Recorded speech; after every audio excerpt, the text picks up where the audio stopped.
knows that meeting is being recorded. So I know we have at least one new person here, Michelle Allen Gregory. So it's good to see your face. We've talked on the phone and emailed each other a few times. Nice to see you. Put a face with the name and the voice. Yeah. So maybe if we could just have Michelle introduce herself, where she's from, and just a quick, what her interest in open government is. Well, I'm a citizen. I grew up in New York, recently moved back from Indiana. I personally was a named plaintiff in a class action civil rights due process violation against a governmental entity that was successfully mitigated outside of court. There's a lot of things that are happening in this state right now, statewide, that are of great concern to many citizens, for making sure we have transparency in government. And a lot of citizens don't have a good solid understanding of that. So I try to position myself to be a citizen's advocate. All right, great. Well, welcome. So I'll call the meeting to order. We'll get started. First, we have a big agenda for today's meeting. A lot of time in the past, we would not meet in August, and thankfully we didn't do that this year because we would have even a bigger meeting for September. But we have a lot of items on the agenda, a lot of issues percolating. So we'll start first with the meeting minutes. So some of the people on this meeting are board members, some are not board members. So we just ask that the board members make or second motions, but certainly everyone is free to chime in and talk about anything. So we have the meeting minutes from our July 8th meeting. I had to break the packet that we emailed out into two different documents because I was having problems with my scanner, but hopefully people have had a chance to read the meeting minutes. Someone wants to make a motion to approve the minutes. We'll entertain that. I'll make that motion, Paul. All right, motion by Joe Kissel to approve the minutes. Is there a second? I'll second them. Second Janet by Vito. Janet Vito. And I think our secretary, Alberta, is keeping track for the minutes. That's correct, Paul. And I'm just wondering in that regard, who is VMF and who is Suzam? VMF, I believe, is Virginia Fakura. I'm not sure if I'm saying her name right. And what is the other one? DUSZAM. I think that's Sonia Duja. Okay, Sonia. Yes. How could you forget me, Alberta? I certainly find you unforgettable, Sonia, but I just didn't recognize your Yahoo account. Unforgettable. Okay, I just came in. Yeah, so we got a motion and a second for the minutes. Any discussion on that? Otherwise, all in favor of approving the minutes, say aye. Aye. Aye. Any opposed? Motion carries, so we have our minutes approved. Next item is our treasurer's report. So I'll turn it over to our treasurer, Janet Vito. Yes, I'm very excited about all our new memberships that we've been receiving. As of the date of the report, we had 54, but as of yesterday, we have 55. So this is wonderful, 55 members. And we have all deposits for the month of July, no expenses. So our total balance is $3,123.12. Any questions regarding the treasurer's report? If not, someone want to make a motion to approve the treasurer's report? I make the motion. All right, so we got a motion by Alberta and seconded by Maria. Okay, good. All those in favor of approving the treasurer's report, say aye. Aye. Aye. Aye. Any opposed? Motion carries. So the third item on our agenda is Albany legislation. So this year, for the first time, we ventured into Albany politics, which has been a learning experience, and we were able to get 2 bills passed by the state legislature. The agenda item just briefly talks about what those 2 bills are. They have not been signed by the governor yet, so they're not law. And of course, as you know, Albany is a complete mess right now with the governor resigning and new governor coming in. So I'm sure, I didn't realize, I saw a news article the other day that there are 500 bills waiting for the governor's signature. Wow. So what they typically do is send them to the governor in batches. They don't send them all at once. I don't know how it works, but they'll send, a bunch at a time. So I guess it has to be done before the end of the year. So hopefully sometime before the end of the year, our 2 bills, although they're not perfect, they're at least a step forward, will be signed. And it'll be interesting to see how things change under Kathy Hochul. I think we are nonpartisan. Democrats, Republicans, in my opinion, are terrible equally on the issue of open government. It really just depends on who's in charge. Whenever the minority party's in the minority, they're all for open government. And when they become the majority party, suddenly that goes out the window. But I think Governor Cuomo in particular has not been very good on open government issues. I don't know if Kathy Hochul, again, she's only going to have a year left on a term, whether she wins or not. I don't know if she has a different philosophy or approach, but we'll have to wait and see, I guess. I don't know if it'll bring about changes at the New York State Committee on Open Government or not. So we'll have to see how Albany politics plays out at this point. Well, Paul, I read that she was going to try and eliminate the toxic environment in his administration. And I would like to think that being non-transparent would be considered a toxic behavior. So Yeah, we can only hope. I just remember when Andrew Cuomo first ran for governor, he promised to be the most transparent administration in history. And believe me, he failed miserably if that was the goal. But hopefully it can't get any worse. So hopefully things will only get better. So we'll have to see. So I'll move on then to item number 4, which is the Onondaga County Legislature use of private email accounts. So some journalism students at the Syracuse University did a project.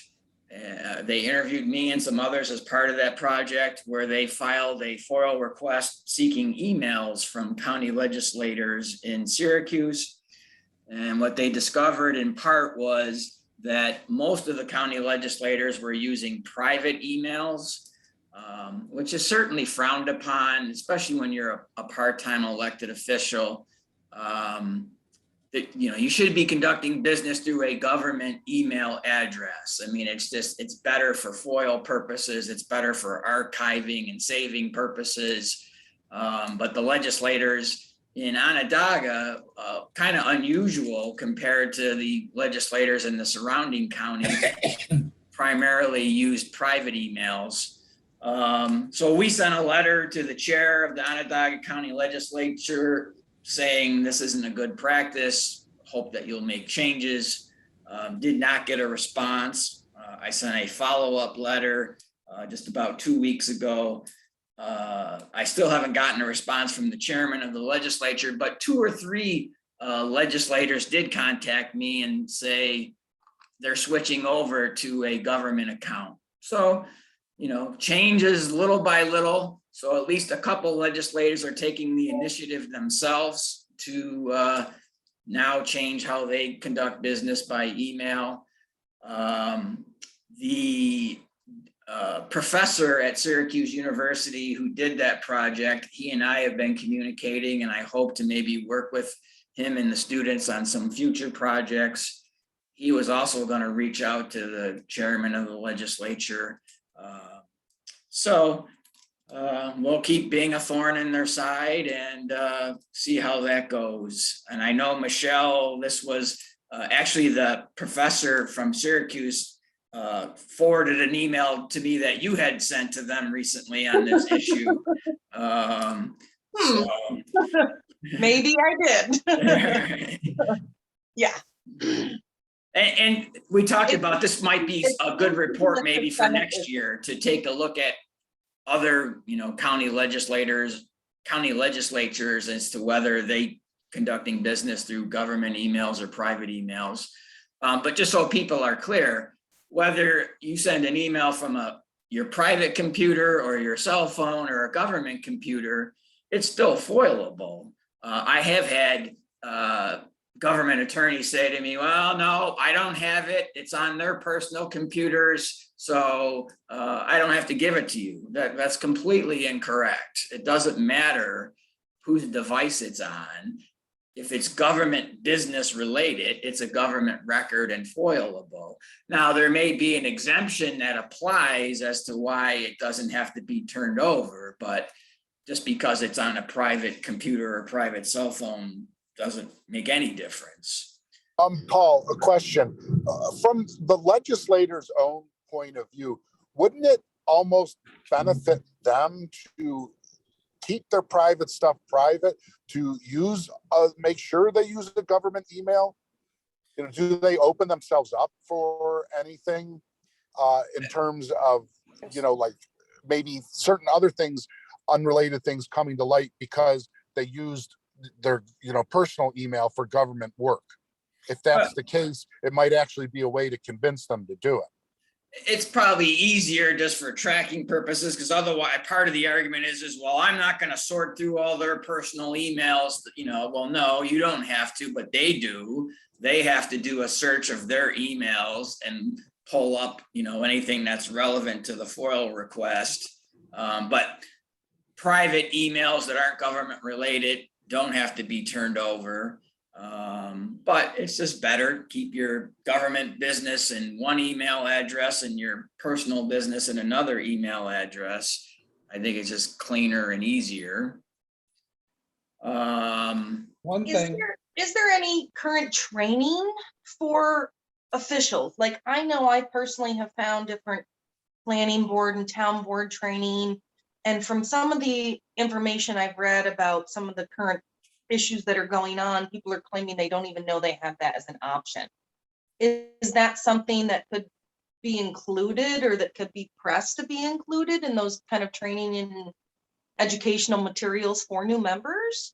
Education is a huge problem. That's what a couple of the Syracuse legislators said to me. They said, I was never offered a government email account. I didn't know I had to have a government email account.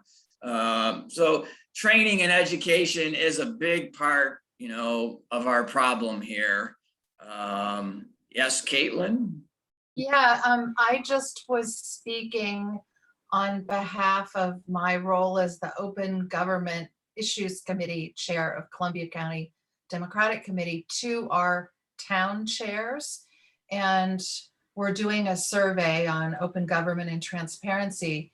And one of the things that was brought up by a lot of people is that they'd like to be more transparent, but they're not experts in any of this stuff.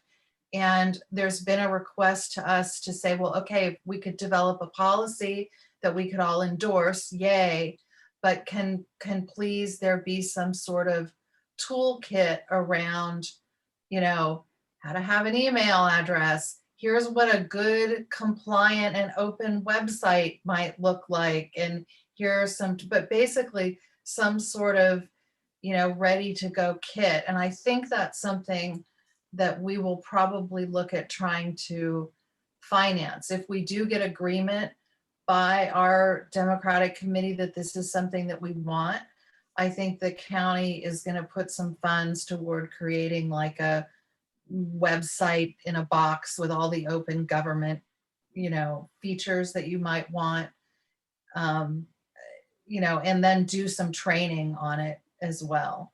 So we'll see. I mean, we're really trying to move things forward here. Yeah, we have put together, a list of best practices, 10 or 11 items that we think, kind of everybody should aspire to or follow, but certainly we could expand that to be something more informative and more detailed. I'll share with whatever we do. I just shared something in the chat about our survey that's going out.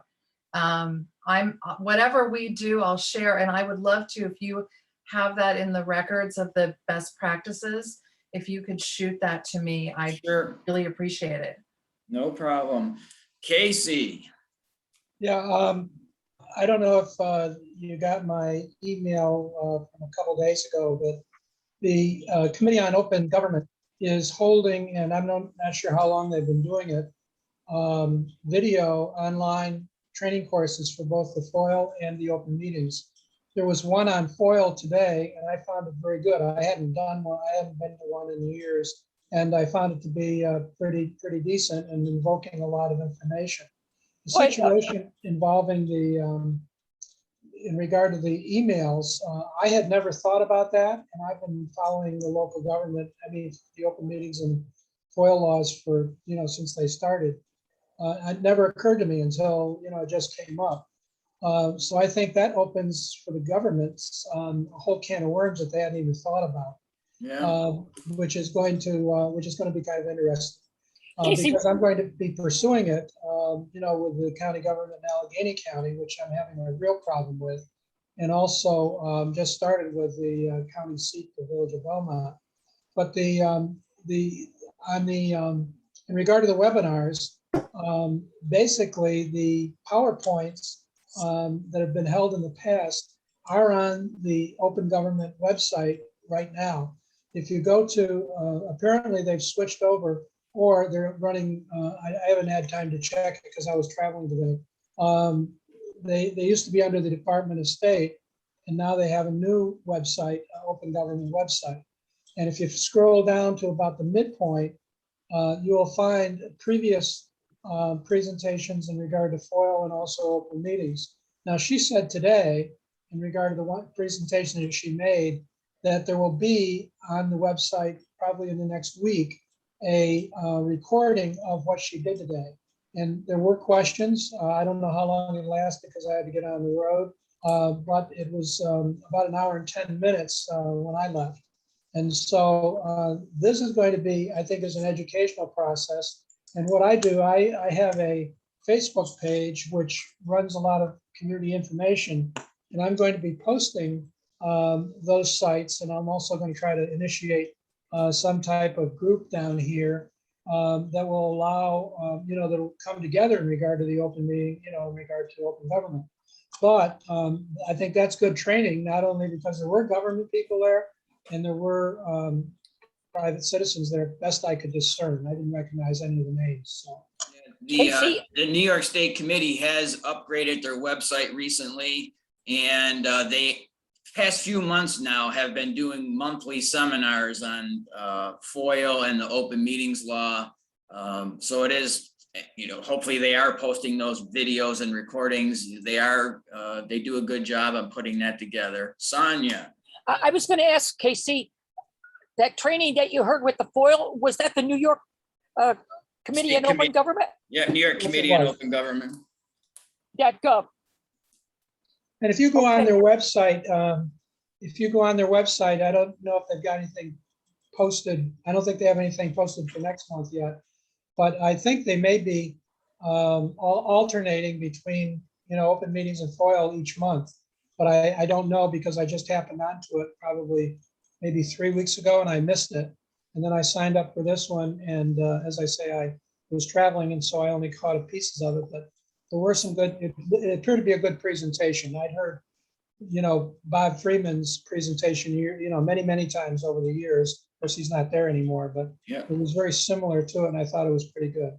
Casey, when you go on the website, you have got to sign up to be when they give the presentation or to download the presentation? You don't have to register in order to download the presentation, but you do have to register in order to get the link to attend the training.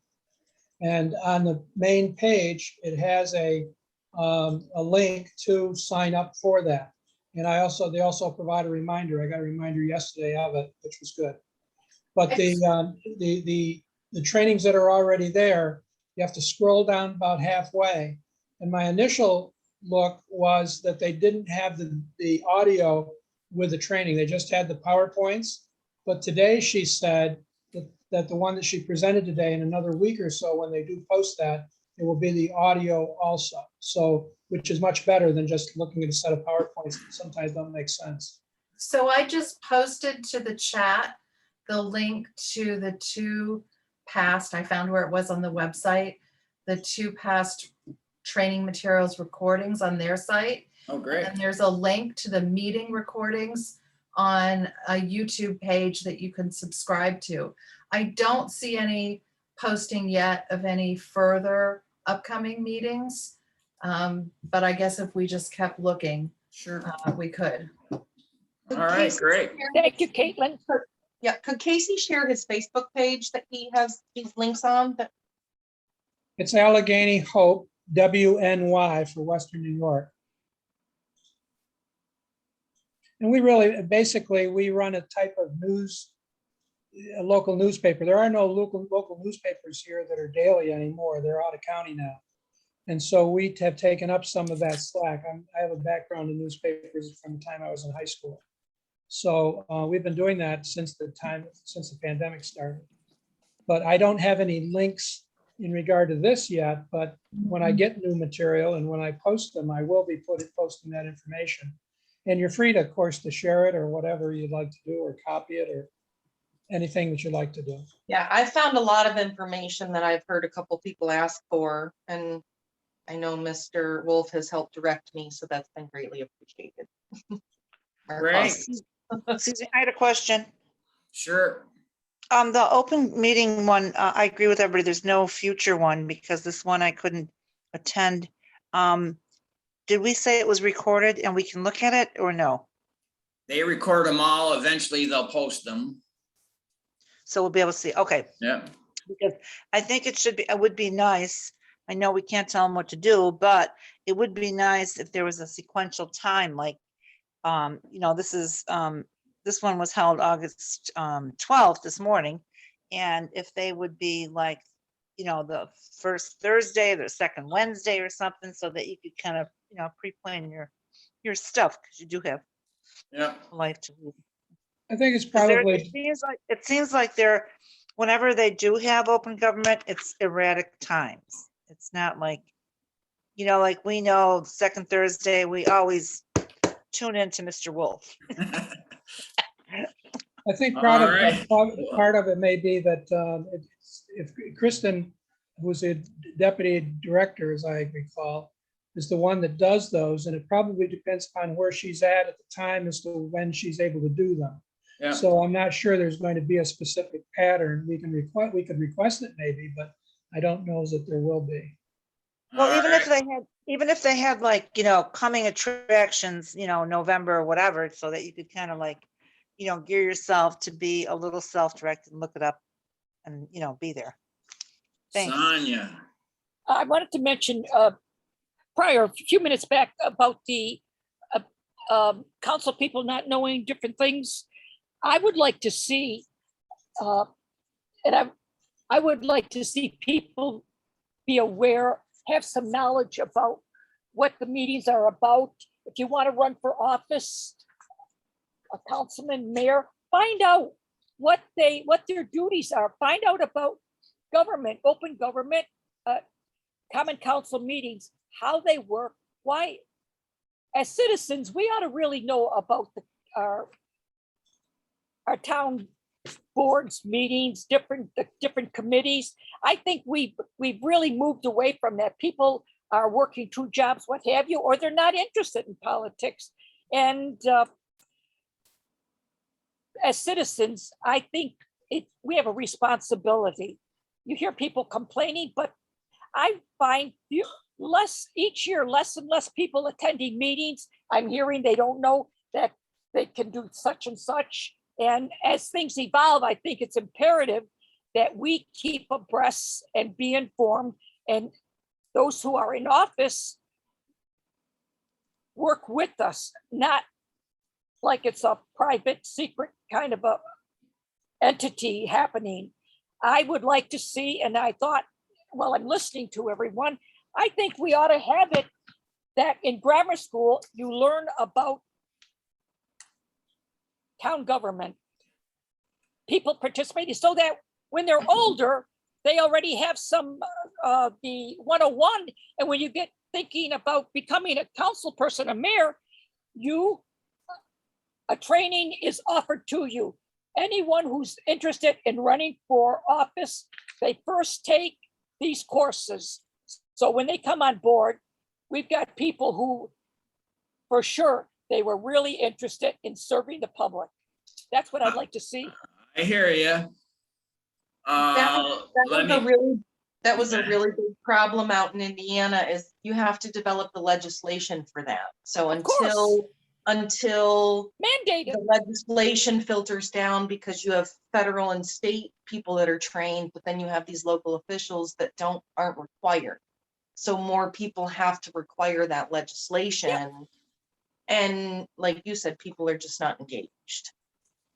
I don't know if it's still going on or not, but back when I was in office and before, the Department of State used to hold training sessions, and the New York Conference of Mayors did for villages and cities. Yeah, they still do. The Conference of Mayors and the Association of Counties and School Boards, they do hold training once you're elected. Is it required? Is it required or is it optional? That's the problem, because it's not required. It needs to be required. Yeah. And I'm saying, when you're thinking down the road, you want to run for office, it should be mandated. When you want to be a candidate, you have training beforehand, and it's for your benefit and also for the people you serve. Well, that could be a future research project as well. I don't know what other states, mandate training. It's always easier to have a model to point to or to duplicate. I found when talking to legislators, it's helpful to say, hey, 10 other states have this law, but New York doesn't, Yeah. So maybe that's something we can take a look at in the future. You might look into Indiana, because they really were doing a lot with different legislation, which is why certain people might have been picked for previous administrations out of Indiana. Yeah. So there is a lot of good legislation coming out of different, and again, if you see out of Indiana, they just had the lawsuit against the unemployment. So again, there's a lot of really good groups of people that are really trying to make a difference, from what I had experienced there. So you might, I can't speak for other states. Again, I just recently moved back here, but. Yeah. I just want to add one thing. As a former mayor in a small village in Suffolk County, I ran on that platform, and I made sure that there was budget money put aside for all of us to be trained, including the new trustees. A lot of people just don't want any rules. End of story. And then the new mayor took over, and he's eliminated all the funding. So they want to do it their way. So just to give you a perspective from a small little tiny And town. that's telling. That's an example. Which is why it needs to come from the state level down, because until it's required, again, if these people are paid, just like if a basic county employee has to mandate their salary, and they have certain training to be that state employee, and they have to pass these certain things, why do our elected officials not have to be held? Well, I also put it in the code book, so I had law put into place, but nobody's following the laws. Thank you. It was codified? You had it codified? Yeah, it was in our laws that the planning and zoning had to, but the new mayors ignored it and nobody cares. So I know when, as an attorney, when a new judge is elected, they go to judge school, but I have to check. I don't know if it's mandated. I think it may be mandated that as a new judge, you have to go to judge school before you take the bench. I believe you have to have not only that training, but you also have to have ongoing training also in regard to new laws. Yeah. Yeah. But one thing in regard to, even if it's in a code book, When I used to attend the mayor's conference sessions, and I didn't miss very many of them, there were not very many of the registrants actually in the classes. They were mostly on the golf course. And Yeah. in fact, Until the one, women got elected and then all the women. There you go. that was after We took it Buffalo. That's what seriously we're until doing in the, Oswego County. yeah, we took it seriously until the men didn't like that anymore. Sorry, go ahead. I know we have a big agenda, sorry. No problem. Good for you. Let me go on to Glad to the hear. item 5, which is our next report that we're working on, which is regarding County Board of Elections. So we try to do 3 or 4 different reports a year where we take a look at a different entity. There seems to be a lot of interest regarding Board of Elections. So a group of us have been looking at the websites for 20 different county Board of Elections across New York State. I have foiled, so we're looking at whether they're posting meeting agendas, meeting minutes, meeting notices. And what we're finding is very little of that is posted. I filed a FOIL request for all of them to get copies of their meeting minutes. And as we know, when you file a FOIL request, they're supposed to acknowledge that request within 5 days. Well, I think a third of them at best acknowledged the request within 5 days. 2/3 of them, a month later, I've heard nothing from, so I have to follow up. Several of them have told me they don't have meeting minutes, which is interesting. You know, they don't meet. Okay. And I have gotten meeting minutes from a few of them. So I'm in the process of gathering that information. I have to follow up. I think I'm also going to circle back to the folks that are assisting with this and ask you guys to take a look at some other things on their websites. Like, is there information on there on how to file a FOIL request? I've noticed that I think a lot of their websites don't mention it at all. You know, is there a form to assist people with filing a FOIL request? So maybe we can kind of add that to this as well. So that's in progress. I'll be communicating some more on that. My hope is to finish that by the end of September, if possible. I've actually had reporters asking me, when's it going to be done? When's it going to be done? I want to write about this. So there is interest. Along those lines, item 6. Paul, can I just interject Sure. one thing? I know we're supposed to be nonpartisan, but because of the way they're set up, Republican, Democrat, are we going to break out which party the responding commissioner was from? No, I mean, they both have to approve anything that's done. Well, I guess, but only one commissioner reached out to me. Well, I don't Well, know. what I don't know how they do it. You know, I didn't email both commissioners my FOIL request. I just emailed, you know, whoever the contact person listed was on their website.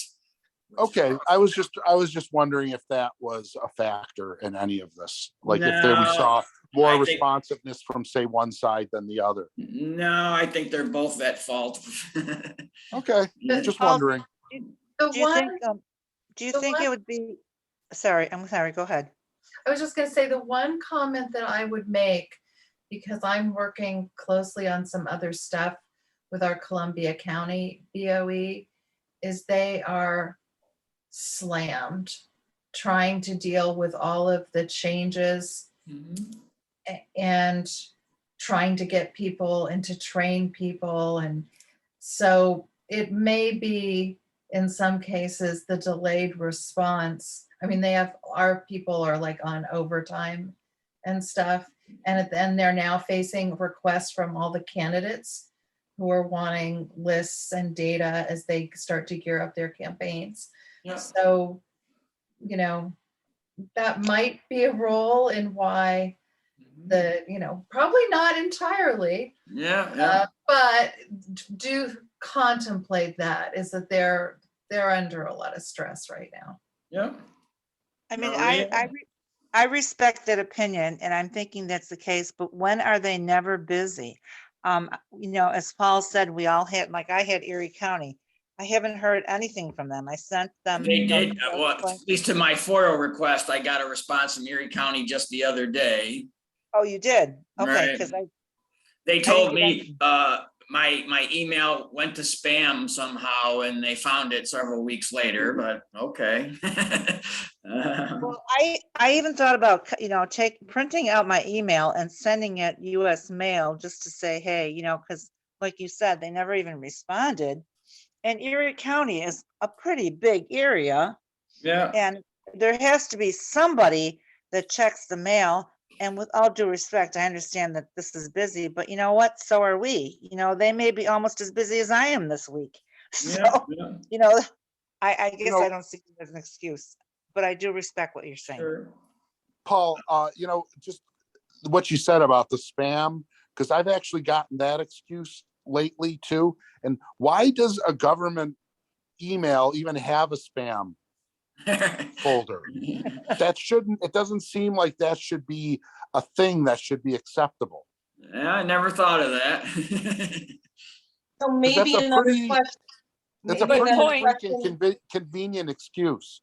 Right. Yeah, And what if it was very time sensitive? What if it was like, I don't know, the night or two before election and you were reporting some major election fraud or something safety concern, you know, for them to say, oh, it was in the spam, we didn't get to it. Somebody should be checking that. yeah. It I sounds think to we me, should- Joe, when we you should- mentioned that, a spam folder, it sounds like a banana republic.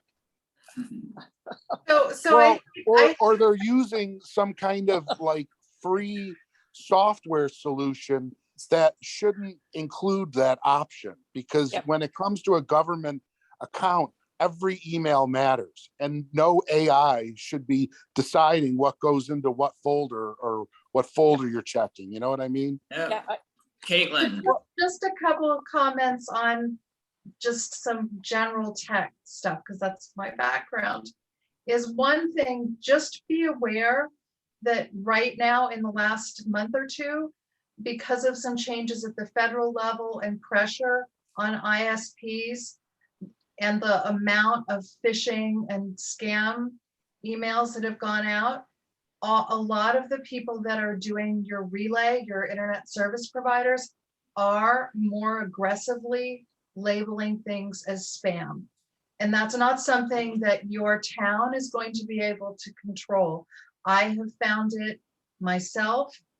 You know, I've seen other people who run professional newsletters who are all of a sudden Gmail is also becoming a lot more sensitive. So just be aware that if you don't hear from somebody, your stuff may have gone to spam and you should call them, or, you know, in some other way, reach out to them. This is actually a problem right now. It's certainly And a convenient excuse for following up with someone. It is, but I mean, certainly it is, but over and above that, this is actually a problem at the moment.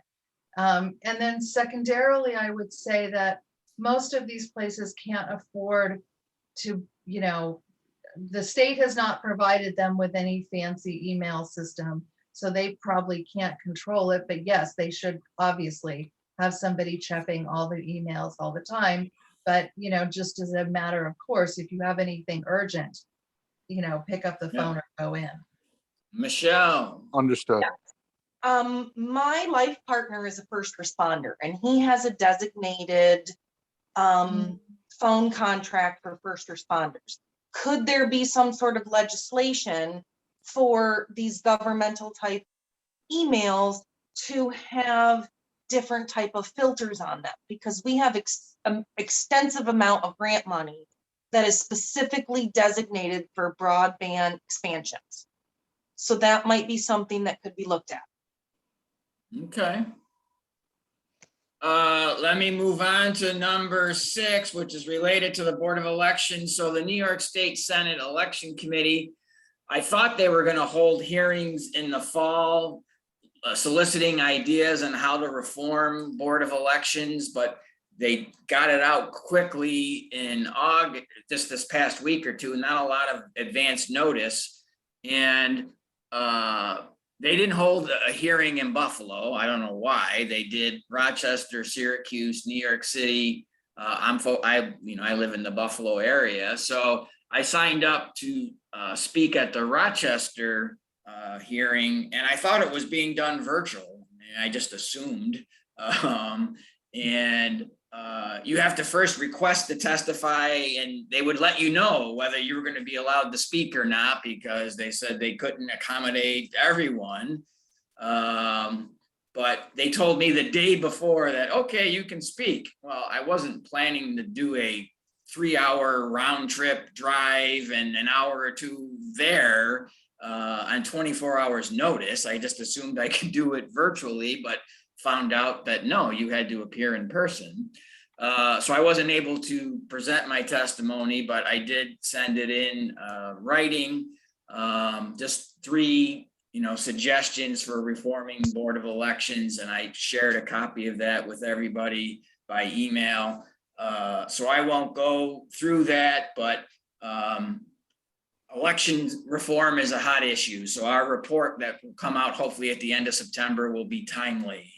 And yet it's not on Zoom. Yeah, Caitlin, your thumb is up, or is that old? Okay, so let me move on to number 7. We've touched a bunch of areas across the state this past month. So Olean School District vacancy appointment. This is an interesting issue. As we know, the open meetings law, you can do an executive session when you're interviewing someone for a job or talking about appointing someone. But I don't believe that should apply to an elected position. If you're filling an elected school board vacancy or an elected city council vacancy, it's a publicly elected office. You should not be interviewing candidates in an executive session. There is a court decision that says that, and an opinion from the New York State Committee on Open Government that says that as well. But a lot of people, again, it's just, this is the way we've always done it. There's this misperception. So I caught a news article that in Olean, they were going to be holding executive sessions to interview school board candidates. And we sent a letter saying, we've done a letter on this before, in Lockport, saying that, look, you should interview people, but you should interview them in public. Why can't the public see the questions that you're asking a person that you're going to appoint to an elected vacant position? I also forwarded that letter to legislator Amy Paulin. She's worked with us on the 2 bills that we got passed this year. And she said she was very interested in introducing legislation on that issue to make it clear that you cannot do an executive session for a public office vacancy. And I did some research and found out, I think it's 10 or 11 other states that have a similar law. So hopefully this could be another legislative change that we could get introduced. But anytime I see that, or if you become aware of that, I'm going to make sure we jump on that and make people push back on them that it's just a bad way to start your elected office, that you were selected in a secret meeting. So I don't know if anybody has any other comments on that, Casey. I have a Well, I comment. think that there's a couple of different things here. Number one is, I think that, we ought to take a look at not only elected, but some types of appointed offices, because you're talking about a county administrator or something like that. That job is just as important as the legislators. Down here in Allegheny County, they just appointed for the 2nd time a former county administrator who retired. He's from Pennsylvania originally, retired. They brought him back. And then the other day they brought him back again. There was no discussion on it at all. It was all done in an executive session, I'm sure. And we're compiling right now information regarding all the executive sessions and the results that come out of it. And all of the letters that you've been sending have been very helpful in regard to that, in regard to some of the backgrounds, because the county legislature down here, in my opinion, totally violates open meetings laws all the time by calling them this, that, or something else. That's number one. Number two is, I was wondering, you've been doing a lot of activity lately in regard to different, the ones that you've sent out in regard to different counties and so forth like that.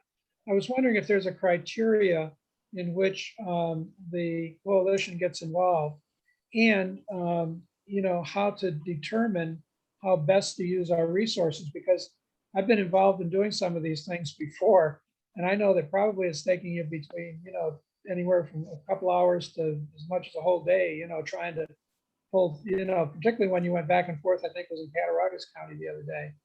I mean, that can take a considerable amount of time. And I assume that once in a while you do like to practice law, even if it's to make a buck, in order to pay the bills. So I was wondering, do we have a criteria, or how do we enter into these, or how does that all go together? Well, that's a good question. I don't know if we have really a set criteria, but I start my morning every morning by kind of scrolling through like 30 different newspapers across the state. And I try to find stuff that's related: open meetings law, freedom of information law. So, I mean, there's not a lot of stuff out there. I mean, at least once a week I'll find something. But so if I typically find things that way, and if there's kind of like a bigger picture to it, like the elected position vacancy, that happens everywhere. The use of private emails, I know it happens, other places. We're going to talk later about school superintendent and police chief interviews. So I try to touch on things that I know are going to come up as opposed to just a singular deep in the weed issue that's only, affecting maybe one person or one community. I try to jump on things that have a broader application. So I don't have a clear answer, I guess. And, things that people bring to me that seem like they're good for us to get into, I will typically send an email to the board members saying, hey, do you think we should do this or not? This month got a little busier than usual, but these are all issues we've touched on in the past. So I didn't ask permission to send out the school board vacancy letter because we did one previously. So if I try not to get, I don't want to be a lone ranger. So I want to make sure the board is on board with me as well. So usually I will ask in advance of the board members, should we get involved in this or not? So that's kind of how it works. The other question that goes along with that is, do you have a standard media list, or how do you come up with the media that you also incorporate into it? Because to me, that's extremely important, because the media will have more push than you will. Right. When it comes down to it. And that's how I'm typically finding out about this, is some reporter wrote about it. But I do have a pretty extensive media email list that I'm always adding to as I come across things. But so, I have probably 300 reporters on my media email list that I will shoot. And I don't shoot it out to all of them. It may be an issue that's only in the Olean area.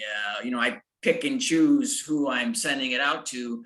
Our reports I send out to the whole list, but if there's a local issue, I'll focus on just the local media. Okay. And that includes TV and radio? Yeah. Okay. Michelle. Does the coalition have any grant funds coming in to supplement expenses for certain things? We don't. I just applied for 2 grants recently, which we can talk about a little bit later, but I'd love to get grant money. I would love maybe. I have some experience with that. So I'd love maybe someday to be, a paid executive director. I much more enjoy this than I do practicing law, quite honestly. and we'll much privately about that. Much to my wife's chagrin, perhaps at times, she'll say, look, we got a lot of legal files over there. Why don't you grab one? Because this past month did take up a lot of time. I've been doing a lot of grant research, and there's a lot of grant funds for these type of open government type platforms. So I don't know if you've done research, but I'm looking for done other some, yeah. different stuff. And And there's a lot. I take a look at other organizations similar to ours to see where they've gotten their grant money from. I've only done 2 simple 1-page grant forms because they were simple and easy, but nothing more than that at this point. I think in regard to doing a grant would be to, what's important if you're looking for good size money is to, really have a whole plan laid out as to what, what the need is, how it goes together, what you've done before and all that. Yeah. And so that's the ones in which you get tens of thousands versus a few thousand. Yeah, I was trying to start small, like we applied for a grant just to get money for a new website of just like $3,000. I applied for a grant. I run into difficulties a lot of times accessing news articles because, you got to have paid subscriptions. A lot of papers will let you read 3 or 4 articles and then you're cut off. I found out this incognito trick that gets me around some things, but I applied for a grant saying, hey, can I get $3 grand just to subscribe to newspapers, which helps newspapers and helps us. So I've been focusing it on specific projects, but there is something to be said about a bigger type grant as well. So let's talk about number 8 on our agenda, and I'm not even sure how to pronounce this town, Niskayuna, somebody else. Paul, I just had a question before you go off track. What's Paul, that? I Yeah, just had a quick question about what you said, just Sure. to clarify. I agree with what you say about the executive session for public office. It should not be behind closed doors. I totally agree with that. But like in Tonawanda, for example, every time somebody leaves office, they just kind of put somebody in there. And I don't know if that's just executive session or just you call up somebody and say, hey, you want the job? Because then they benefit from having an edge of incumbency, and then they run in a slate. And obviously, if they're Democratic, they're not going to ask a Republican to do this. So that's one issue. And the other issue is but I guess the saving grace is then they have to run for office again, just like Mrs. Hochul has to run again yeah, for office. So I suppose there's a little democracy there. But the other thing is there's all kinds of people that are appointed by Governor Cuomo. This one person in particular, Matthew Driscoll, I've just been having some things with. He was appointed in 2017, and he is in charge of all these revenues from the New York State Thruway and part of upstate, North State, and New Jersey, and whatever. And he's got his job forever. He never has to run for anything, as far as I can see. And he just is in charge of tons of money. We can't get any grants. So the people that are appointed, I guess is my question, by like Governor Cuomo, soon to be former, do they keep their jobs, or does someone just like, do they stay there forever and ever? well, it depends on the position. I mean, if you're like a department head, I assume you serve at the will of the governor that Ms. Hochul could remove and replace. If you're a board member on some agency, you probably have a set term and you have to wait till your board term expires.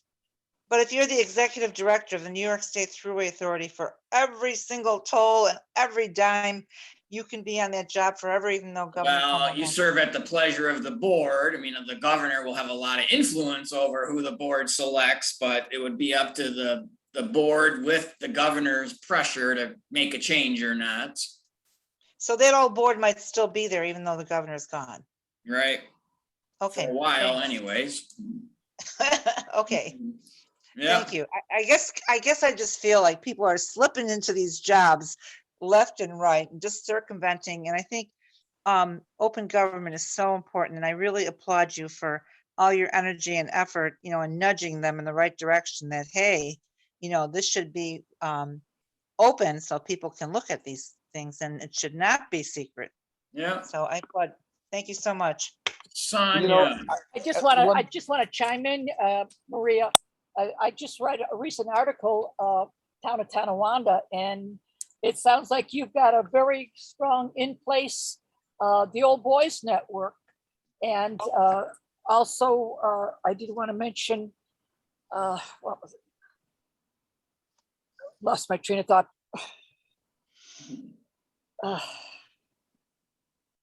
Okay, well, Sonia, while you're thinking about Yeah, that, go ahead. one thing I want to applaud Paul for his work ethic and his energy, but the other thing too that he's doing, which I'm even seeing tonight, is this army, this transparent army that's being created across the state, and we're all having our own little effect here and there, and it's growing. And as someone who's been here for years in this group, it's amazing to see the transformation, how it's gone statewide. And, there was actually a little concern about that at first, but I think it was the right move. I must say, I'm speaking on behalf of about 20 people out of Oswego County, just saying. I was just the person that could attend. Paul, Great. not Paul, Joe, it was about transparency I wanted to speak on, and I still haven't. Transparency is a major thing, and ethics. I think also ethics ties in together. We need to sort of bring it slowly forward, like almost planting a seed in people's head. Ethics, transparency, these things go together. And people, in defense to the population, I think life today has gotten harder, and being able to be at places, the thing is, there's a dire need for people to be involved. I can't overemphasize that. Transparency, ethics. Some of our board of elections, that's our specific whole platform for a lot of the candidates we're running is transparency. Great. Let me deal with 8 and 9 on our agenda together. Niskayuna. Some of these towns I've never heard of, I admit. They're dealing with a school superintendent search and a police chief search. And I see this over and over too, which is why I jumped on it. School superintendents there's a lot of turnover in school superintendents. So, all over the state every year, there's an interview process going on for school superintendents. And I did some search just across the country. There are a lot of places that will do it very transparently, that the school superintendent interviews are conducted out in public, and that the public even gets to participate, at forums and ask the finalist questions. And then you have New York State, where it's typically done behind closed doors. Rarely does the public get to participate. So we sent a letter to the school district out there, just encouraging them to do because they were talking about holding an executive session to discuss the process to pick a school superintendent. And the New York State Committee and I told them that's incorrect. You can't have an executive session to discuss what process you're going to use for selecting the school superintendent. Why can't that happen in public? It should happen in public.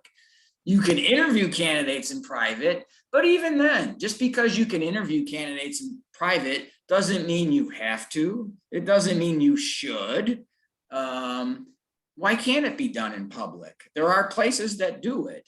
Now, I could understand perhaps to a degree that the interviews are in private until you whittle it down to a couple finalists. All right, fine. Once we get down to a couple finalists, though, there's no reason why the process can't be opened up for everyone. I understand you may not want to do that for 10, 15, 20 people, but you could do it for 3, 4, or 5 people.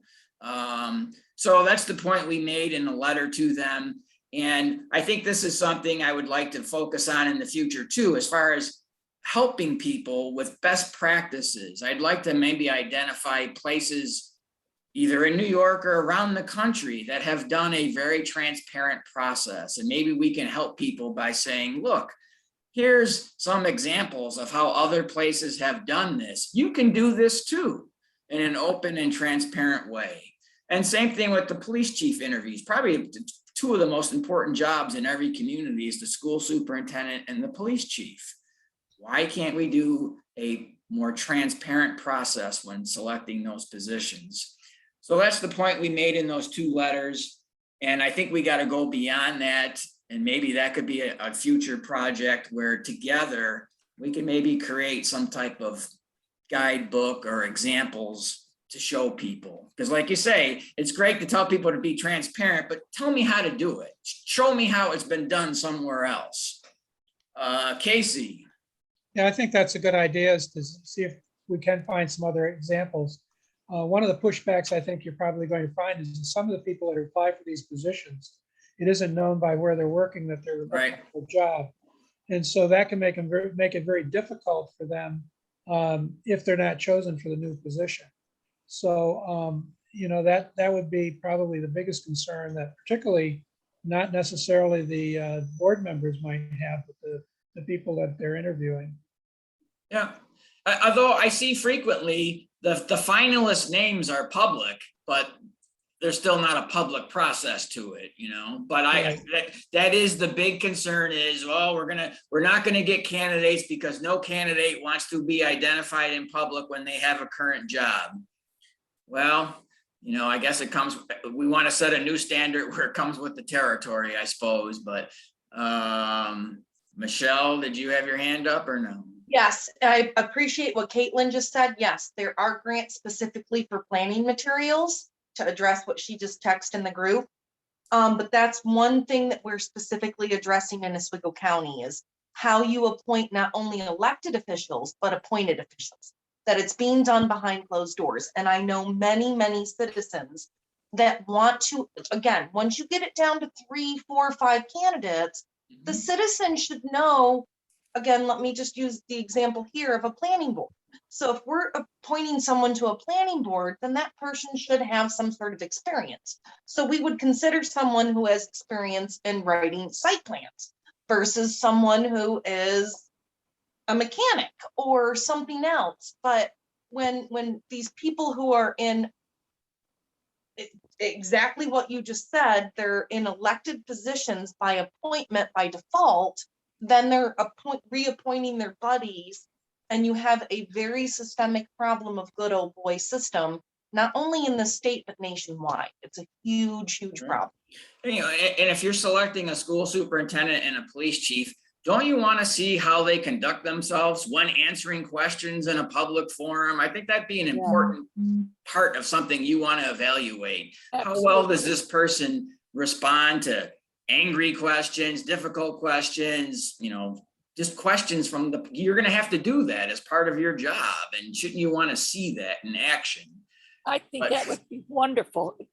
I mean, that's like revolutionary. Michelle, what you were talking about in my area, it's retreads. Same people come on the planning, zoning board, other committees, and it's maddening because they don't even put out ahead of time. We need to replace a vacancy and let people know ahead of time. You know, this discussion we're having today, it's getting very depressing because I think we've gone so backwards and we need to enlighten people and push to go forward and be progressive and seeing positive change. All right, Maria. I was just going to say, I totally agree with what was just said the last few speakers, because in like the town of Tonawanda, we lose Conrad because he goes to the assembly. We lose Shamira because she goes to the county. And now we're losing, I can't think of his name, the second in command. That's already been filled. There is no process. There is no public process. And as you said, Paul, very apropos, what if they're picking somebody and you happen to know they're the axe murderer or something? The public should be able to say, hey, wait a minute, you know, he beat up 10 kids or murdered his wife or something. But by then it's said and done. And then they're, quote, a elected official, and they're treated as such. So it's like too late, even if the person is awful. And what you said about being able to interview the person, see how they answer questions, see how they react to the public. I agree with Simon. None of that is happening. It's just slip this person in, slip that person in. And if you ask a question, it's like, well, we need to fill a vacancy. It's like just a foregone conclusion. So I think it's something we really need to really pay attention to, because I'm sure it's happening all over the place. Casey. Well, one of the Thank things you. I think that we have to be looking at is that a lot of this stuff does fall under transparency in government. But the real thing is that I don't think that in many of these cases, we have the capacity to even touch a lot of these things. In other words, some of these things are very time consuming. I'm wondering if it would be, a lot of it has to do with training up front. In other words, encouraging local government training. There are some agencies out there, some organizations, not agencies, but organizations out there that do provide on request basic training type situations. And I think maybe what might be good would be try to connect with some of those and see if they would be willing to provide them and we can promote them. You know, how to be a good public official, how to get involved in government, how to do this, you know, basically going back to the civics 101. Yeah. But if we try to influence all of the things that we've even talked about tonight, I mean, we've got a 40-year agenda. Not going to happen, even if we had a staff of 20. Well, and just so people know, what I do is I keep track of these ideas that we bring up at our meetings.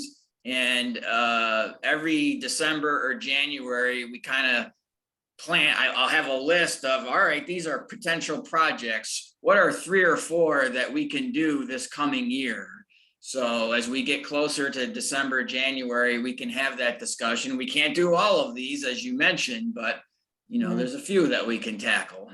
Right. Well, I'm wondering about, I mean, it used to be, and I don't know what, you know, I haven't heard much about them lately. The League of Women Voters would get involved, you know, used to get involved in this type of thing.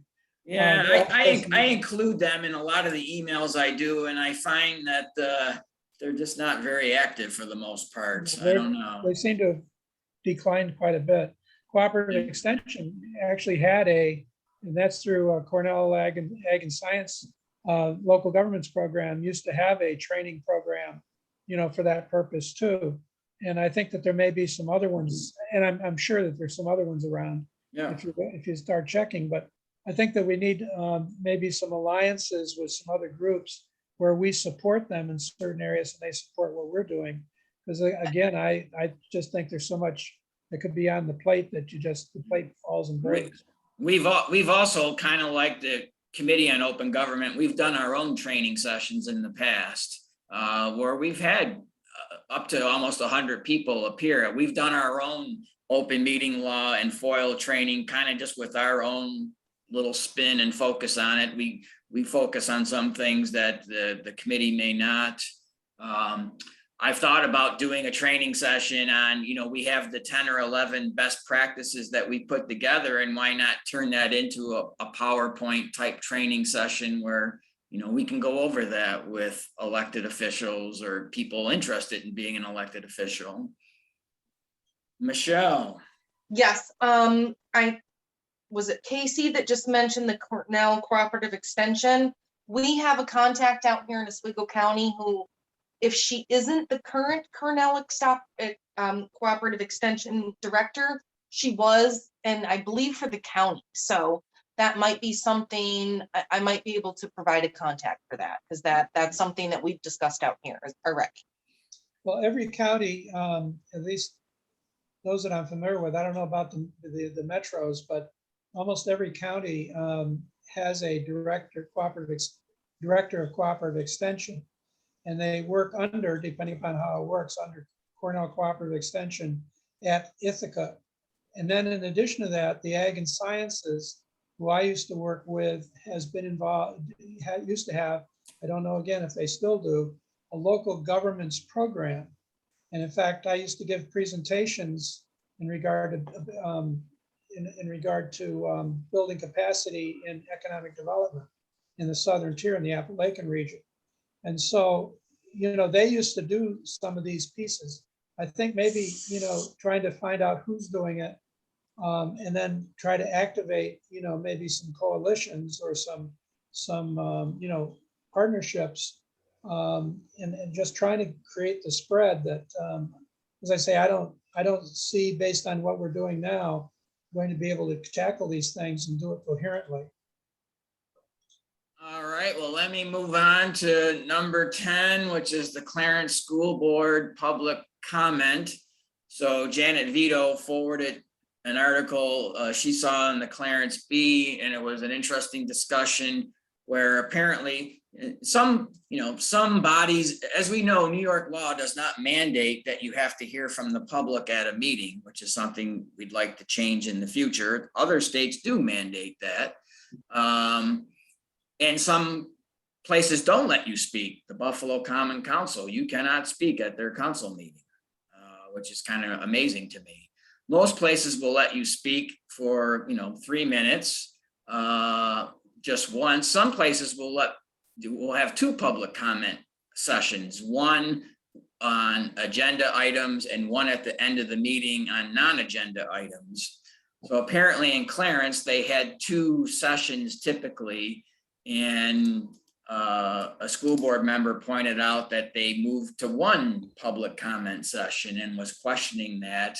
And they had a very good discussion about that. So we sent a letter just stating, one of the discussions was, where should the public comment occur? I think it's terrible that the public comment occurs at the end of the meeting when everybody's already voted. I mean, the whole point of this should be to hear from people about items on the agenda before you vote. I mean, why hear from people after you've already voted? So we stressed that in the letter that, look, you know, we support public comment. We support doing it before any votes are taken. We also support people having the opportunity to speak not only on agenda items, but non-agenda items. Sometimes there's an important issue that people should be heard on that's not on the meeting agenda. So the point we made was, I don't care if you have 1 or 2, quite honestly, but you should at least have it before people vote. And you should also allow people to speak not only on agenda, but non-agenda items. So we made that point in our letter. That's kind of another best practice, I think, as to, you know, when public comment should occur. Any comments from folks on that? Well, Yeah. I think the other thing that I found is sometimes public comments, if someone's a friend of the town board and they're there to give an award, they can be on there for half an hour. But if some citizen has a concern about the potholes or something closing up the swimming pool, they try to entice you not to speak. When that doesn't work, then the next time you show up, they tell you that you only have 5 minutes. But when you point out that someone else has had 20 minutes, they say, well, they decide whether they can give you 2 more minutes. And by the time you go through this hassle, you're like, forget what you're even asking. I think there should be like a policy there. And if they change the policy, and if their attorney, for example, you know, their outside counsel talks for 57 minutes. And like you said, Paul, you should be able at the beginning of the meeting, ask your question and not sit there for 2 hours to find out if they're going to reopen the swimming pool.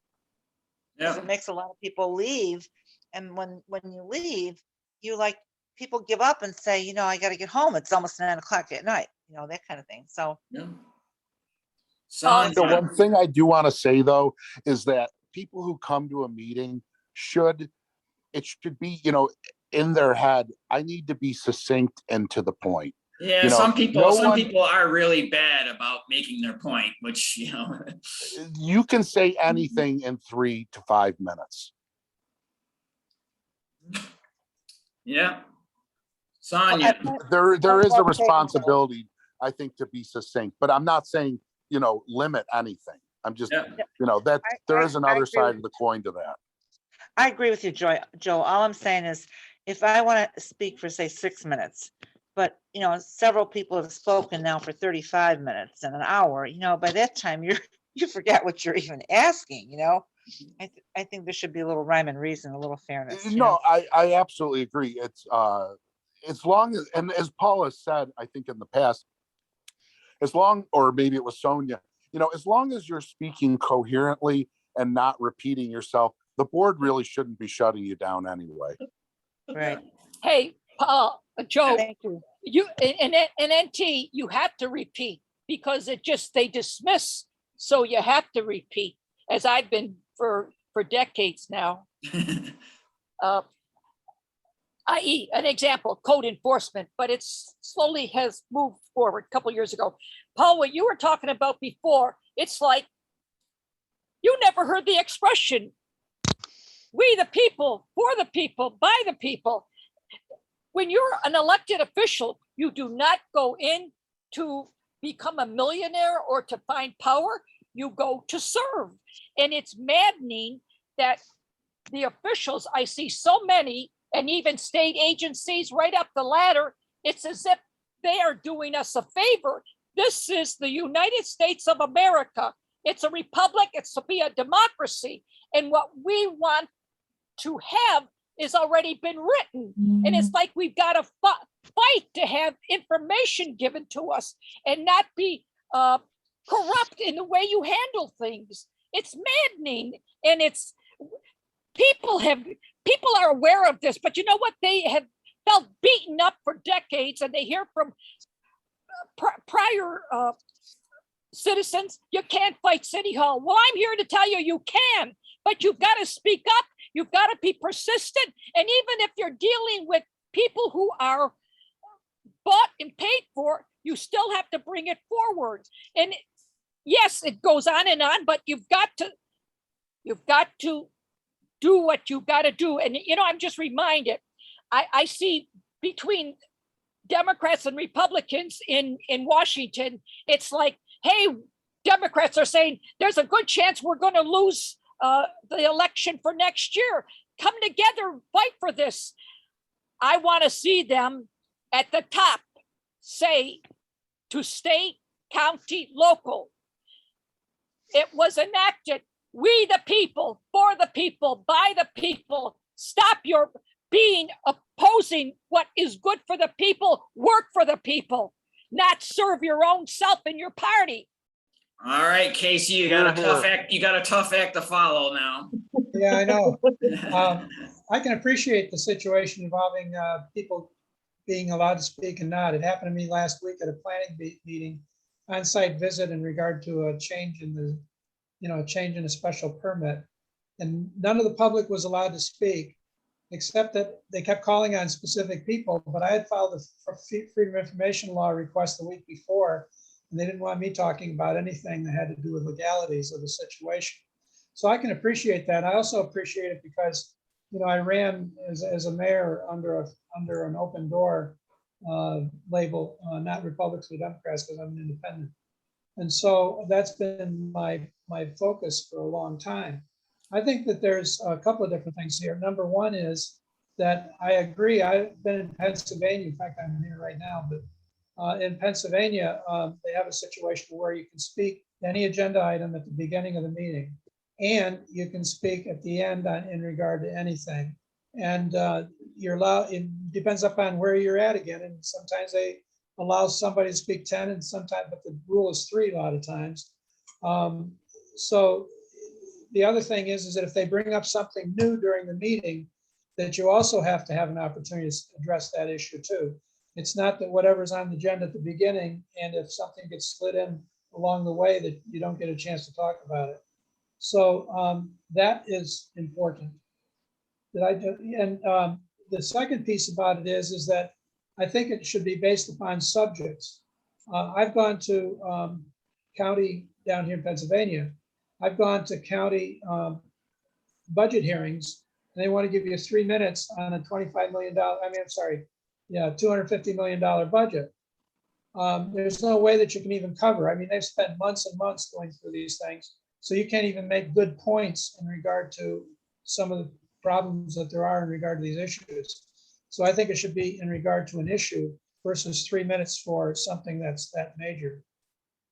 All right, let me move on to number 11. Paul, if I could just very quickly, Sonia, you can't talk 2-3 times on each issue. This is related to what Casey was saying and what we're talking about, open government.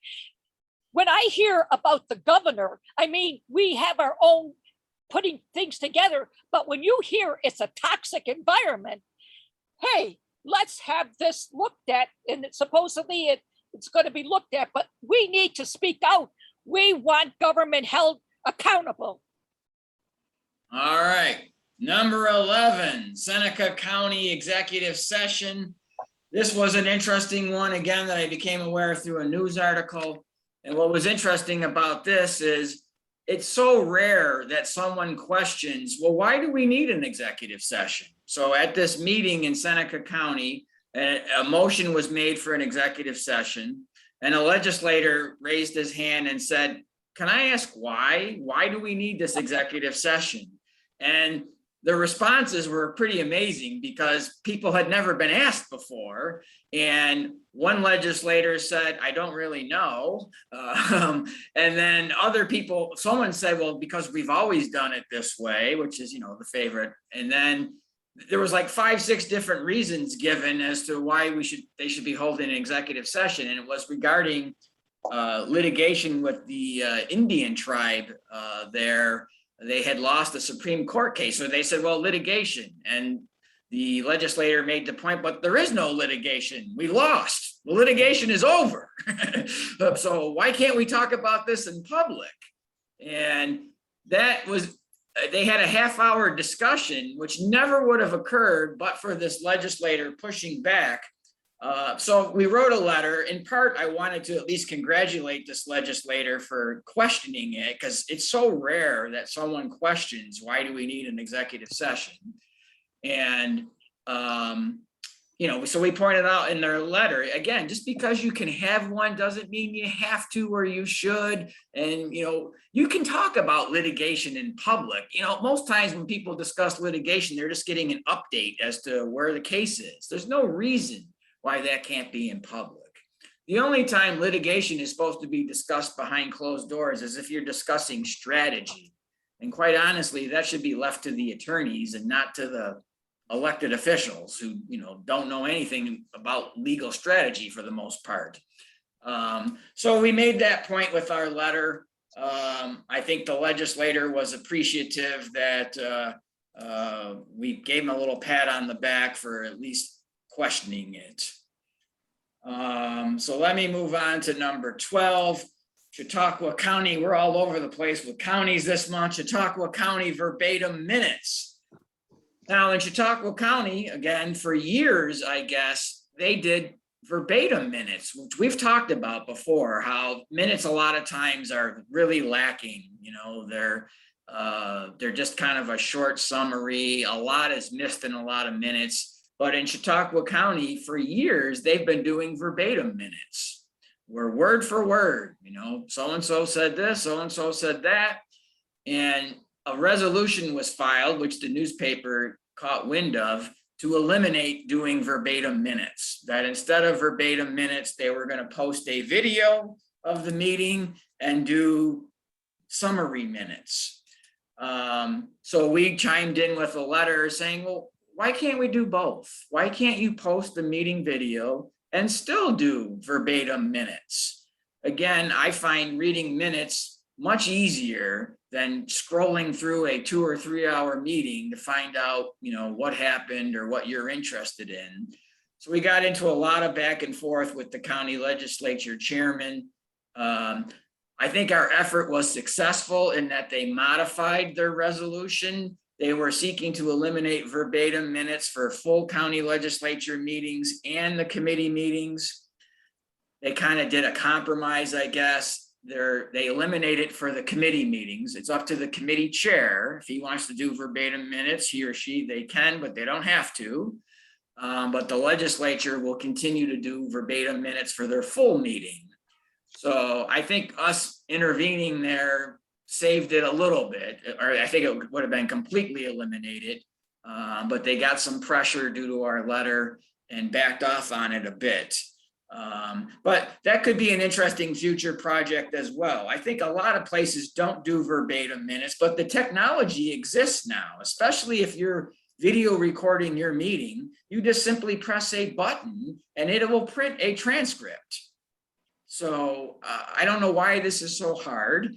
But that might be a good project in the future to take a look at who's doing verbatim minutes. I don't think many places are, but maybe we should be pushing people to do that more often. Speaking of being repetitive, I'm going to mention this every time you kind of bring this up. Another thing to think of too is if you're doing summaries or anything, pointing, time stamping the video and pointing out when something happens in the video, in the minutes, I think is also a best practice that should be, considered. Yeah. Not considered. Just being polite. Michelle. Yeah, again, I think this boils down to training, because just in the meetings that I've attended, a lot of these officials don't know how to print those transcripts. They don't understand that. So until you can't do better unless you know better. Yeah.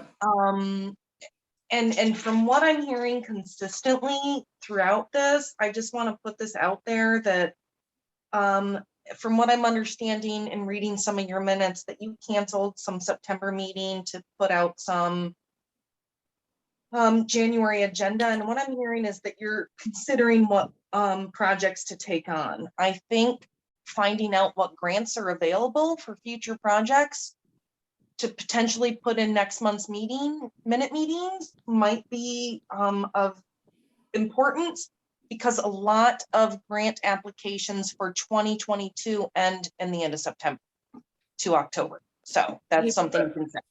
But I think a lot of our projects really don't need grant money. It's just us, digging around and finding things, The more funds that can come in are helpful. Oh, yeah. Oh, yeah. Well, I think what she's also trying to suggest is that maybe the scope or what constitutes a project for the group might change over the course of time, especially if we have a lot of money to do it.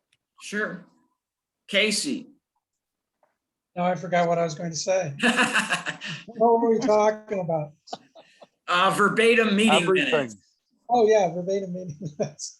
Yeah, the other thing about this is that a lot of the audio, at least down in my area, isn't coming through. So in other words, they're taping this stuff and you can't understand what it is they're saying, or there's big gaps in it. So that's a problem if they're not doing the verbatim, or at least a good summary. I mean, we have down here at least somebody that actually, the secretary that takes the minutes actually does an excellent job of capturing what the essence of the meeting was. In regard to the grant money, I would, and I do this over and over again, I would caution very much to go out chasing grants. To me, it's extremely important to determine what it is that you want to do, and then determine where the money comes from. Because an awful lot of organizations, just as quick as something comes along, they start after the money. And the problem with that is they lose track of what they started out to do to begin with.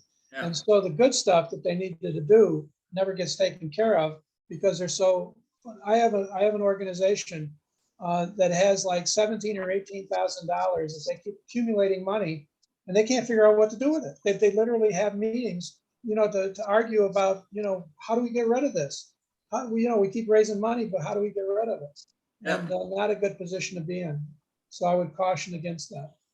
Okay. Let me move on to number 13, letter to New York State Committee on Open Government. So the two big open government groups in New York State, well, I guess three if you count the committee, but as far as citizen advocacy groups go, are our coalition and a group called Reinvent Albany. Reinvent Albany is an organization similar to ours. They focus a lot on freedom of information law issues. We tend to focus a little bit more on open meeting law issues, but we both address, open government issues. And they approached me and said, look, we want to do a joint letter with Reinvent Albany. I forget what other groups signed on to it, sending a letter to the Committee on Open Government saying there's a lot of confusion about video meetings, in-person meetings. It might be helpful for the committee to just put forth some guidance now that the emergency pandemic orders have been removed. So a joint letter was sent to the committee, and that's a copy of that is in your meeting packet. And the Committee on Open Government did send a response, which they posted on their website as well. Just again, hoping to educate government officials about what's required now, now that the pandemic emergency orders are over. So I just wanted to share that. Casey, do you have a comment on that? Oh, sorry. Nope. Oh, okay. So I'll move on then to number 14. So the National Freedom of Information Coalition. I don't know if people are familiar with their group. They have a great website. NFOIC.org, I think it is. But when before I formed this group, I found their website and I learned that, geez, there's groups like this all across the country. And I read, they had bylaws for all the groups. So I read bylaws and came up with the bylaws for our group. We recently became a paid member for them. They charge $250 a year to join. In the past, we didn't have the money to do it, but we do now. So we are a member of the National Freedom of Information Coalition. I encourage you to check out their website. They have a news feed that puts articles out from across the country. They have a newsletter that they send out. You can sign up to get copies of. I try to remember, I'll be forwarding one of their newsletters to everyone as well. But they got grant money to try to encourage more minority journalists to get involved in open government. It's a problem just in our own group. I mean, our group is typically angry white people in their 50s and 60s. We need younger folks, we need more minorities. So they got a grant to try to encourage minority journalists to get involved in open government.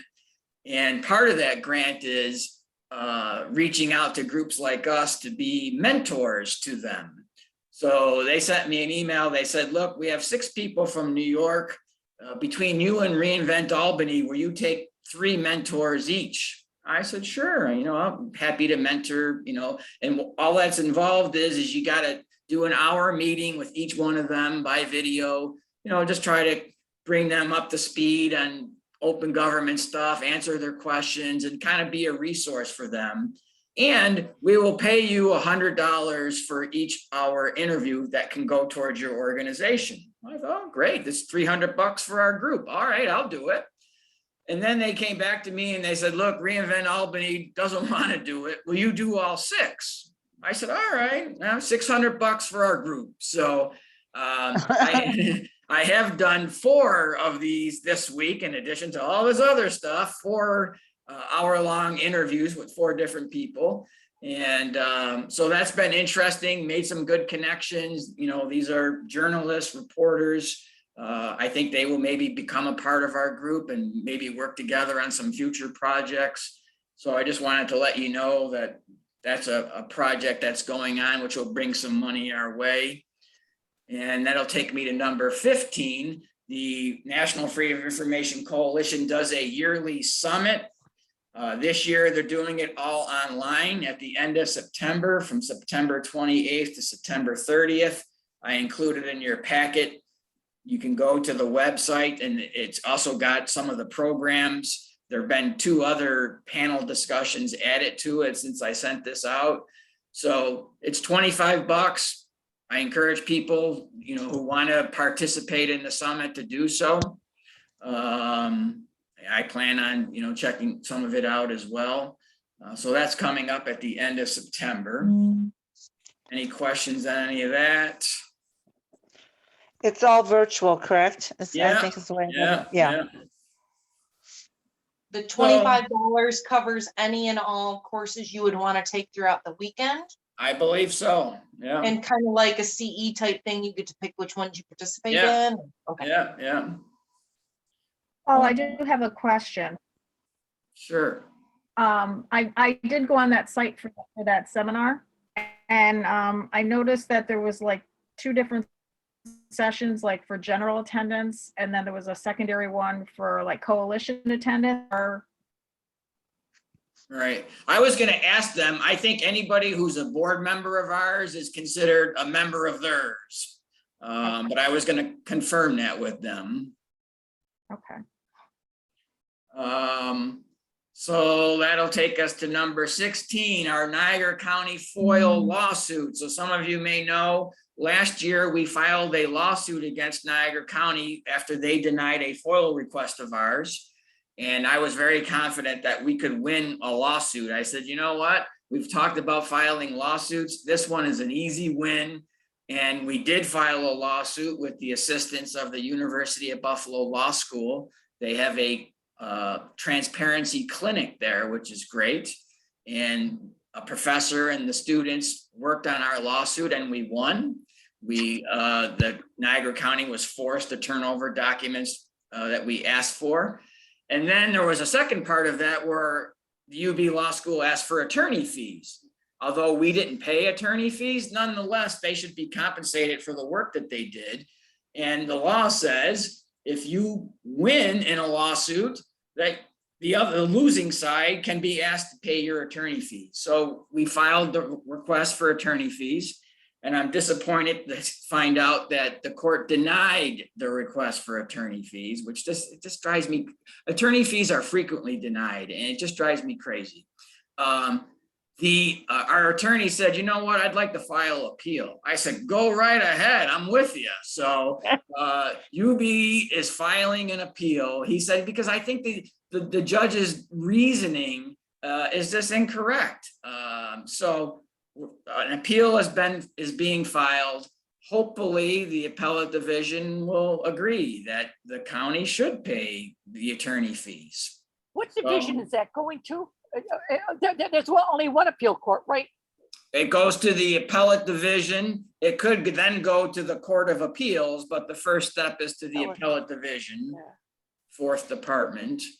Is there a copy of that, what the judge actually said? Like, why did he say no? I'd have to check. I don't know if he sent me a copy of the decision or if he just told me. I'll have to look. But I can certainly ask for a copy of the decision. So basically, what was the rationale? What did he say? Because the judge's decision was they violated the Freedom of Information law, and that's why they had to give the documents to us. Right. And I think part of their argument was I can't remember what it was now, but the judge's decision put forth a reason that they didn't even raise in their papers as to why not pay? Why not pay the attorney fee? We won. Right. So the judge made some argument that said, I can't remember what it was now, whether it was because they had a privacy expectation in the documents, but they didn't raise that argument in their papers. And interestingly, they gave us the documents for another year. We were asking for documents going back to an earlier year. So if they gave us 2019's documents, why wouldn't they give us 2018, which is what the lawsuit was about? They didn't redact them yet. So I'll have to get a copy of the decision and send it out to you all. Well, I think it's great that you're doing the appeal because I think it gives more teeth. A lot of people would walk away and say, hey, we won. Okay, let's keep on stepping. But I think our attorney was personally annoyed. Because that's what a good attorney would be about. I mean, he does things right. They did a lot of work. Yeah, they did a lot of work, and it was a novel issue. And it was successful. So those are real important. It was basic. He went by the law. He was well written. And this is typical Niagara County. Look how we've had to always wait, be patient, And I would like to know what was the reasoning that the judge says the county does not have to pay. I read that we won, so compensation should be given to the attorney. I'm glad he's appealing it. Yeah. So glad. So next on our agenda is number 17. I mentioned earlier, foundation grant request that I did submit a grant request to get money for a new website and for newspaper subscription. Just to answer Virginia's question, it was an attorney who argued the case, but he had law students assisting him. We haven't gotten a denial yet from these two grant requests, so I'll just wait to hear. But in the meantime,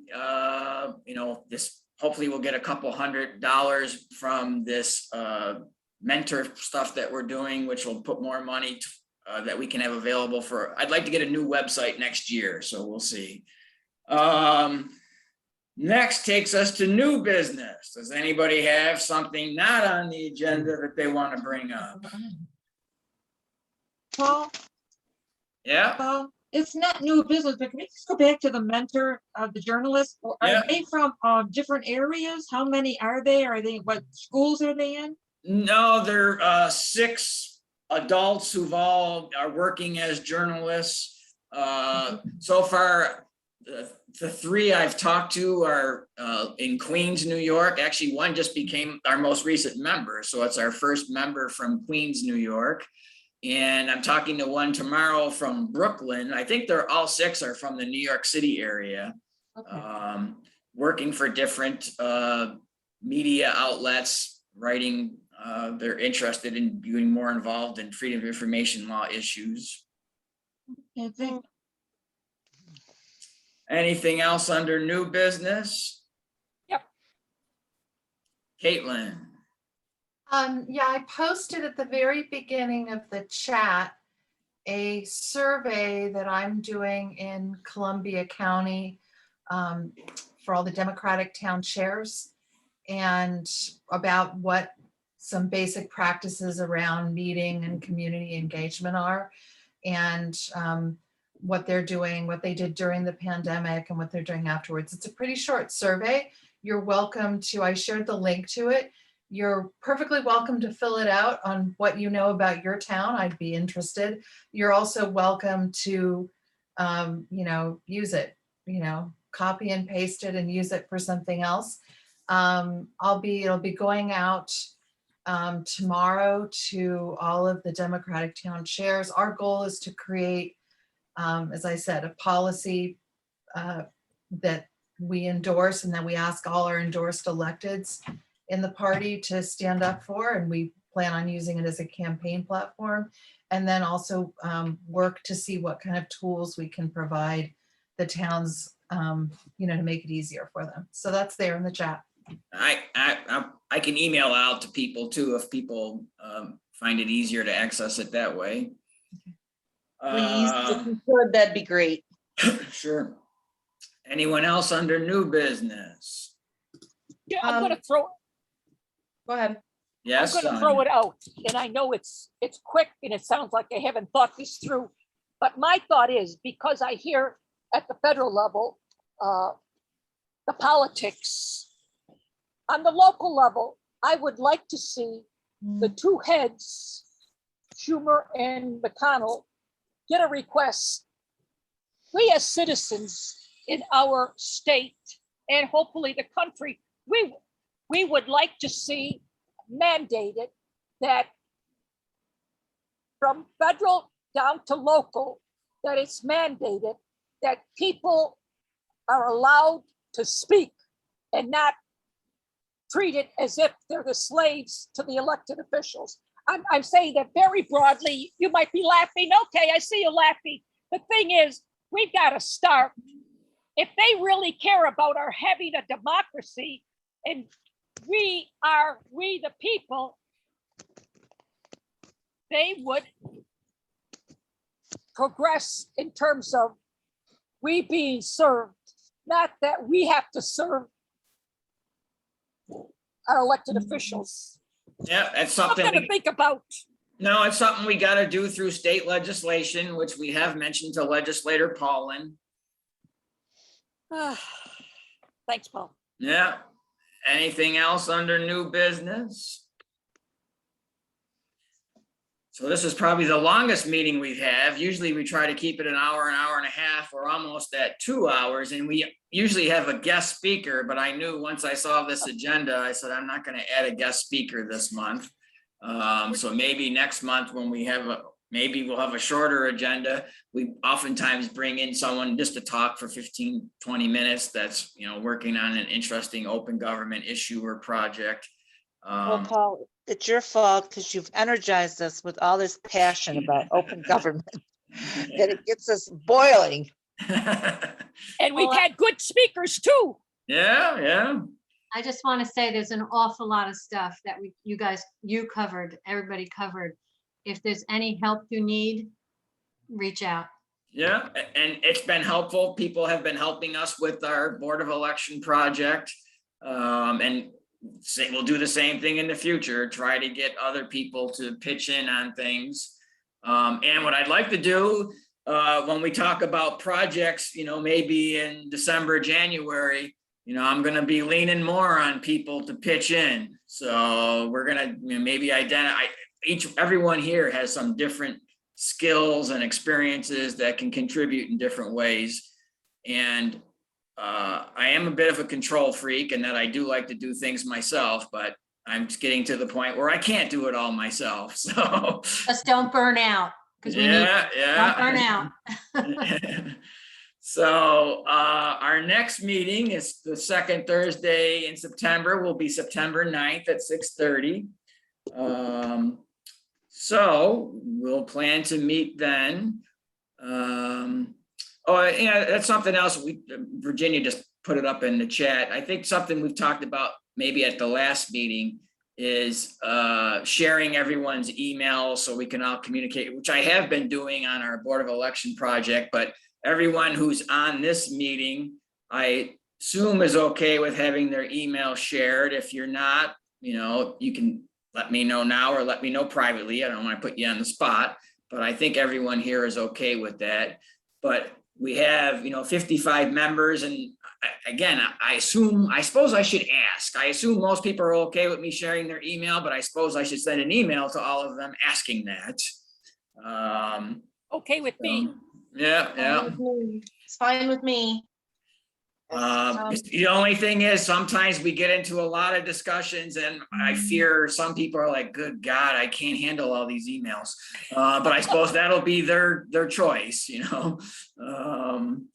So with that, I guess we'll call this meeting to a close. Yes. I just want to ask, a couple of the members have mentioned, I put it on the website. I'm not a geek. You shared a survey and other things. How do I find out what you have shared with us? Well, there's nothing that I've shared on the website. There's things in the chat that people have shared. So if you click on the chat box, Oh, and then what? You'll see links to things that people have shared and put up there. Okay, so I should do this before we close. You could. I assume once I post the recording, you probably can't click on it. I don't know. If it could be emailed to everybody, that would be very helpful. Yeah, I'll email Yeah. whatever people have linked up there. So with that. We'll get that information that was shared with some of the other members. Yeah, I'll Great. send it out. Thanks, Paul. Someone want to make a motion to adjourn? Maria. And Sonia? All right, Well, Maria makes a second it. motion, seconded by Sonia. All those in favor of adjourning, say aye. Aye. Any opposed? Well, a lot of discussion tonight. I'll be following up with some more emails. Thanks for participating and take care. Bye, everyone. Good night.